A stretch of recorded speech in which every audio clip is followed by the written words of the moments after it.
मेरे बिल्डिंग में लिफ्ट कभी परफेक्ट नहीं चलती, कभी अटकती, कभी स्लो, कभी डिंग वाला एटीट्यूड के बिना ही आ जाती। खैर छोड़ो, एक रात मैं 10:45 को मार्केट से वापस आ रही थी। थोड़ी थकान, थोड़ा गुस्सा और थोड़ा सा हंग्री एटीट्यूड। मैं बिल्डिंग में एंटर हुई। लिफ्ट ग्राउंड फ्लोर पे ऑलरेडी ओपन थी, वो भी एकदम खामोशी में। कोई फुटस्टेप नहीं, कोई इंसान नहीं। मैंने सोचा, अच्छा कोइंसिडेंस है, शायद किसी ने अभी यूज़ की होगी। मैं अंदर गई, 5th फ्लोर प्रेस किया। लिफ्ट चली। अब तक सब नॉर्मल था, पर जैसे ही 2nd फ्लोर क्रॉस हुआ, लिफ्ट रुक गई। डिंग, डोर खुला।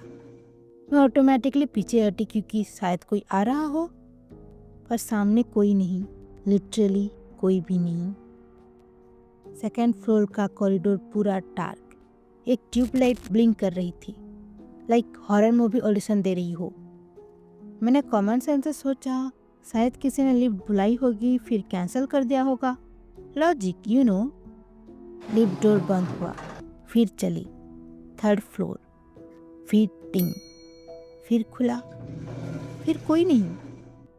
इस पॉइंट पे मेरे दिमाग ने बोला, नीलू, या तो लिफ्ट को इंसोम्निया हुआ है या यहाँ कोई प्रैंक कर रहा है। मैं थोड़ा फनी बनने की कोशिश की।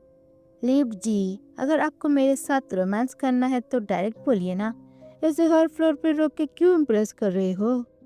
पर अंदर से थोड़ा डर भी लग रहा था। लिफ्ट फिर बंद हुई, 4th फ्लोर पे रुक गई। डोर खुला और इस बार एक बच्चे की बॉल लिफ्ट के सामने पड़ी थी। रेड कलर, बिल्कुल न्यू। बच्चा कोई नहीं। मैं शॉक। ये बिल्डिंग में कोई स्मॉल किड रहता ही नहीं था 4th फ्लोर पे। यहाँ सिर्फ एक अंकल रहते थे, वो भी कभी घर पे नहीं। मैंने बॉल को टच नहीं किया, बस लिफ्ट डोर बंद होने दिया। लिफ्ट फाइनली 5th फ्लोर पे आई। मैं बाहर आई और सीधा रनिंग मोड में घर पे। मम्मी बोली, क्या हुआ, इतनी हाफ क्यों रही है। मैंने बोला, लिफ्ट मुझे हर फ्लोर पे रैंडम स्टॉप करके हॉरर शो दिखाया मम्मी। मम्मी बोली, अरे कुछ नहीं, कोई प्रैंक कर रहा होगा, तू ओवरथिंक करती है।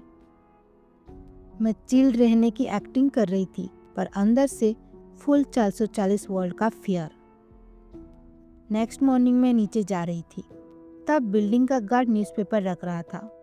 मैं कैजुअली बोली, भैया, रात को कोई किड खेल रहा था क्या 4th फ्लोर पे। बॉल मिली थी वहाँ लिफ्ट के सामने। गार्ड ने बोला, किड्स, यहाँ कोई किड्स रहता नहीं मैडम। मैं बोली, अरे रेड बॉल थी। गार्ड एकदम सीरियस हो गया। मैडम, कल रात लिफ्ट का गेट 1 घंटे तक ग्लिच हो रही थी, ऑटो अप ऑटो डाउन। हमने स्विच ऑफ करके रेस्ट किया, पर कोई बॉल, वो तो नहीं होनी चाहिए। सीसीटीवी चेक कर लेते हैं। मैं बोलने ही वाली थी हाँ, पर मम्मी ने मुझे ऊपर से ही चिल्लाया, नीलू जल्दी आओ, नाश्ता ठंडा हो रहा है। तो सीसीटीवी बाद में, क्योंकि मम्मी की बात ना मानो तो वो ही सबसे बड़ी प्रॉब्लम बन जाती है। शाम को मैं खुद क्यूरियोसिटी में गार्ड के रूम जाके बोला, भैया फुटेज दिखाओ। वो टाइम रिवाइंड करके 10:45 पे लगाया। फुटेज में मैं दिख रही थी, नॉर्मल बिल्कुल। लिफ्ट एंटर की, 2nd फ्लोर पे लिफ्ट रुकी, door empty. 3rd floor empty. 4th floor, camera angle clear था। लिफ्ट डोर के सामने बॉल दिखनी चाहिए थी, पर फुटेज में बॉल था ही नहीं। मैं आंखें रफ की। मैं गार्ड को बोला, भैया मैं पागल हूँ क्या, बॉल थी वहाँ। गार्ड बोला, मैडम आपके सामने का फ्रेम देखो, कोई भी फ्लोर पे कुछ नहीं, नो किड्स, नो बॉल, कोई भी ऑब्जेक्ट मूव नहीं। इस पॉइंट पर मैं बस चुप। फुटेज में मैं मूव कर रही हूँ, बट बॉल एग्जिट ही नहीं करती। मैं घर आई, मम्मी ने पूछा, क्या पता चला। मैंने बोला, लॉजिकली कुछ नहीं, पर मैं लिफ्ट में अकेली अब नहीं जाऊंगी। उस रात मैंने बालकनी से नीचे देखा। लिफ्ट ग्राउंड पे खड़ी थी, डोर हाफ ओपन, और अंदर वो सेम रेड बॉल, इस बार क्लियरली विजिबल। मैं अंदर भागी, कॉटन खींच के बंद की और बोला, लिफ्ट जी, आपका क्रश मैं नहीं, प्लीज और किसी को डिस्टर्ब करो। बस बस, आज का ड्रामा ही खत्म। मिलते हैं नेक्स्ट वीडियो में। आई लाइफ हो तो वापस आ जाना। बाय।